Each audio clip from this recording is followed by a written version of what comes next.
ዘግይቷል ብለህ እንዳትተኛ፣ ዘግይቷል ብለሽ እንዳትተኝ፣ ንቃ። ዛሬ እግዚአብሔር እንዲህ ይለኛል፣ ልጆቼ ቆይቷል ብለው ተኝተዋል፣ አይመጣም ብለው ተኝተዋል። ተው፣ ኢየሱስ ይመጣል። እመጣለሁ ያለኝ ይመጣል። ዮሐንስ ምዕራፍ 14 ላይ እንዲህ ይላል፣ እንዲህስ ባይሆን ባላልኳችሁ ነበር፣ ስፍራ አዘጋጅላችሁ ዘንድ እሄዳለሁ፣ ሄጄም ደግሞ እመጣለሁ፣ መጥቼም ደግሞ እኔ ባለሁበት እናንተ እንድትሆኑ እወስዳቸዋለሁ፣ ዳግመኛ እመጣለሁ ያለ ኢየሱስ ዛሬ ይመጣል። ጥንቃቄ አድርግ፣ ተዘጋጅ፣ ተጠብቀው። ማቴዎስ ምዕራፍ 25 ከቁጥር 5 እንደዚህ ይላል፣ ሙሽራውን በዘገየ ጊዜ ሁሉ እንቅልፍ አላቸው፣ ተኙ። ይሄ መጽሐፍ የሚናገረው ስለ 10 ቆነጃጅቶች፣ 5ቱ ብርቶች ናቸው፣ 5ቱ ደካማዎች ናቸው። ብርቶቹ ከኢየሱስ ጋር ታደሙ፣ በሰርጉ ገቡ፣ ፊቱን አዩ።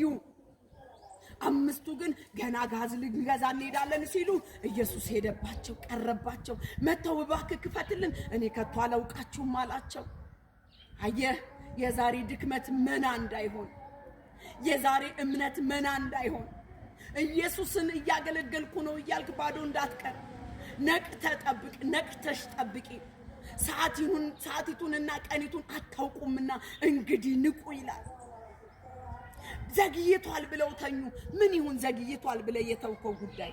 ምን ይሁን ዘግይቷል ብለህ የጣልከው ጉዳይ? የጣልከውን ነገር አንሳ። መክሊትህን ጥለሃል፣ አንሳ። ዘግይቷል ብለህ ተኝተሃል፣ ጸሎት ችግር የለውም ነገ ጸልያለሁ ብለካል። የኔ ወንድም አሁን የምትነቃበት ሰዓት ነው። አሁን የምትነቂበት ሰዓት ነው። ኢየሱስ ሲመጣ ምን እንደሚፈልግ እኮ ታውቀዋለህ። እንኳን ኢየሱስ አንድ ጓደኛ፣ የትዳር አጋርህ ወይ ልጅህ ምን ፍላጎት እንዳለ ፍላጎቱን ታውቃለህ። ኢየሱስ ካንተ የሚፈልገውን ነገር ማግኘት አለበት ሲመጣ። ኢየሱስ ይዞን ከሱ ጋር እኮ ሊያነግሰን ይዞ ይሄዳል። ስለዚህ ዘግይቷል ብለህ እንዳትተኛ፣ ዘግይቷል ብለሽ እንዳትተኝ። ኢየሱስ ይመጣል። በጌታ በኢየሱስ ስም በመንፈሱ ያረስርሰን፣ በመንፈሱ ይርዳን። መንፈስ ቅዱስ ይምጣ፣ ከተኛንበት ያንቃን።